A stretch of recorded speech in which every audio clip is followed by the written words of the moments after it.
Let me tell you about this boy named Ricardo. He was my best friend back in high school. At first, we didn't really get along since, he came from Harlem, and I think that kind of made him not fit in with the rest of us.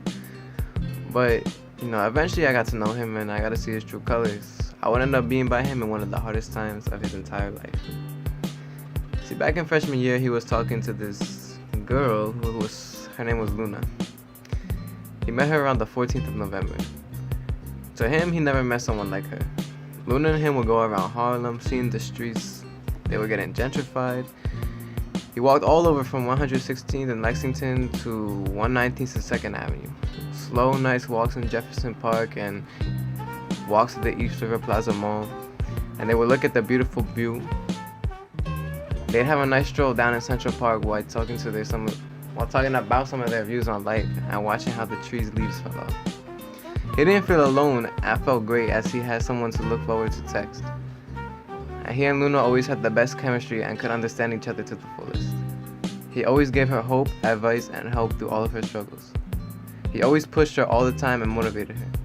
He will always remember those moments where the harsh Harlem streets seemed to turn into beautiful passageways where he forgot about his surroundings.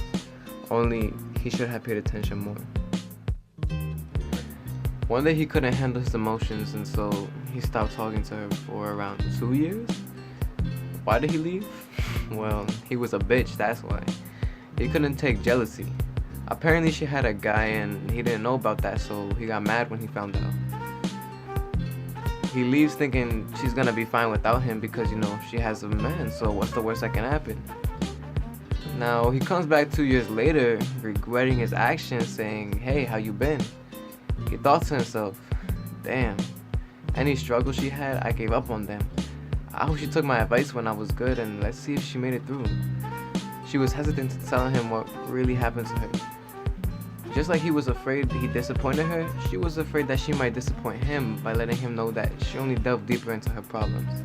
And then, I remember his reaction after she finally told him what happened to her. He came to me freaking out. She had a fucking baby.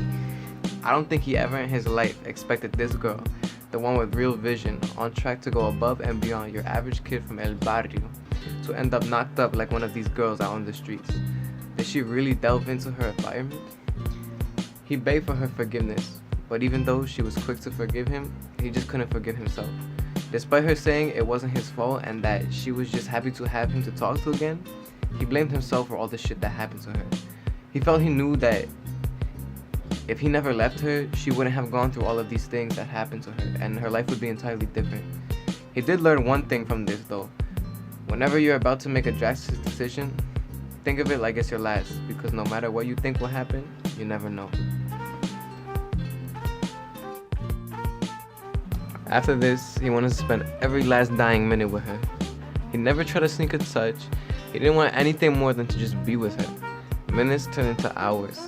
Everything was going so well on his path until he took a step to ask her to be with him. With what happened to her with the whole shithole father of her child, she couldn't bear to open herself up again to anyone, despite how much she loved him. Her fear of letting herself into the arms of someone else again was enough to stop her from going after what she really needed. And for him, this was the end. The end of the world as he knew it, because for him, she was his world. From that point on, they remained friends.